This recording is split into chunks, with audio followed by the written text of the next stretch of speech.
lorsqu'on parle de tumeur du pancréas, on a très peur parce qu'on évoque tout de suite un cancer du pancréas parce qu'il y a beaucoup de célébrités qui ont le cancer du pancréas. Mais en réalité, il y a deux catégories. Les tumeurs solides qui sont plutôt inquiétantes, mais il existe même des fausses tumeurs du pancréas qui n'en sont pas et qui ressemblent à. Et puis il y a les tumeurs kystiques qui sont globalement plutôt rassurantes, qui sont très nombreuses puisqu'on a 500 000 tumeurs kystiques.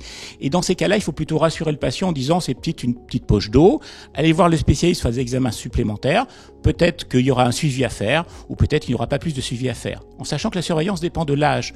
Pour les petites tumeurs kystiques, elles surviennent souvent après 80 ans. Et pourquoi surveiller, stresser quelqu'un de 80 ans qu'on ne va pas opérer si on découvre quelque chose ?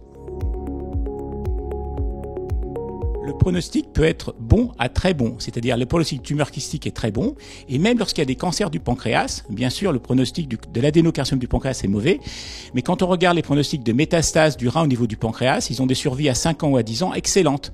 Les tumeurs endocrines ont des bonnes survies aussi. Donc avant de dresser un tableau dramatique des choses et d'avoir très très peur, ce qui est souvent le cas, il faut vraiment typer la tumeur solide du pancréas. Et pour cela, il faut un avis spécialisé, voire une histologie, une biopsie qui peut être guidée sous écho-endoscopie, sous anesthésie générale. Là, c'est le rôle du gastro-entérologue.